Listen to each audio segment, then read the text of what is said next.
For cities to thrive, thought leadership and education must be high on the agenda. Smart Cities Council, a social impact organisation for smart cities, smart buildings and technologies, advocate to create positive and self-sustaining cities through cross-collaboration. We spoke to Corey Gray, President of Smart Cities Council.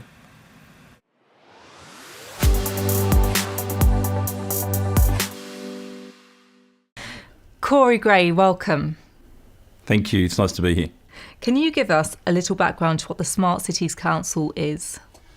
Yes, so Smart City Council is the world's peak body for smart cities, buildings and technology. We're based in Washington, DC. We've been around about 12 years.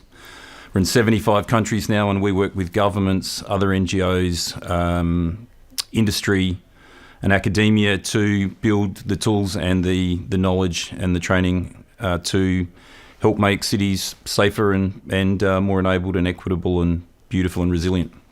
What makes a smart city smart? Mostly the people, happily. We've got a lot of great tools these days with data. Everyone's talking about AI, but really it's the people who define our values, who define our mission as a community, who still happily, it's a double-edged sword because I think Churchill said democracy's the worst form of government apart from all the others. So when we try to work at community level, it can get complicated, but happily the machines haven't taken over yet. Data, innovation and technology are all good buzzwords, but how important is a combination of all three in accelerating a city's goals to improve outcomes? They're all tremendously important. Again, they're tools that we have today to deliver social and environmental and economic impact.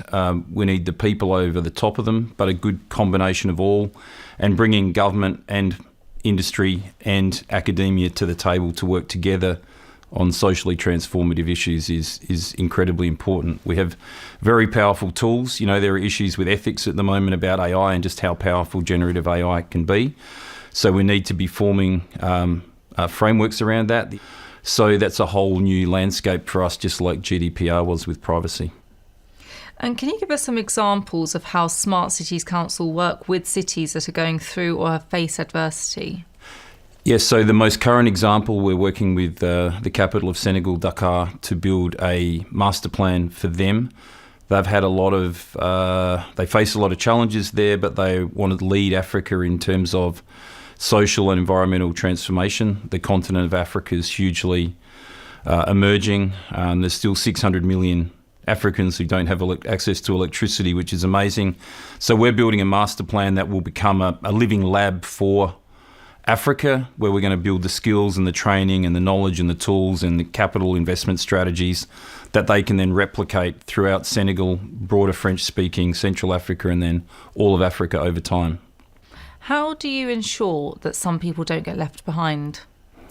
What we would call digital equity is hugely important for us. We operate through a series of task forces. In America, we're launching a homelessness task force, if you can believe it. We've got programs for digital equity for the aged, disadvantaged communities. We have an Indigenous communities task force that's working.